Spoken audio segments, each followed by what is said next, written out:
In a deep sense, the long-term carbon problem, and Richard could do this probably a lot better, is caused by moving fossil carbon from the geosphere, from deep underground, to the active biosphere, where that carbon can then equilibrate between atmosphere, land, and ocean on various timescales we don't control. That's what drives the climate problem.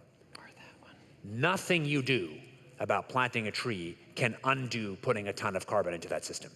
It's just a fantasy. There are lots of short-term utilities. Trees are wonderful things, but a tree is not a negative emissions. If you wanted to make something like negative emissions, and it would still never be perfect, you need to somehow put that carbon back into the geosphere, where it stays for very long times. Trees are the trees don't just last forever, they die. And not only that, their forest fires depend on future climate change. So if you plant a whole lot of trees to protect yourself from climate, putting more carbon into forest stocks, you actually build yourself up a bigger burning pile, which can burn under a hotter climate. So there are a lot of complexities about risks. Trees are also dark.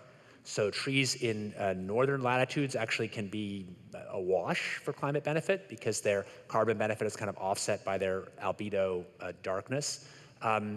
Short answer is focus on protecting ecosystems because you love them. Focus on protecting ecosystems for all sorts of other things we care about for ecosystems. Focus on planting trees because we love having trees, but don't think that trees are some substitute for dealing with carbon emissions. They're not.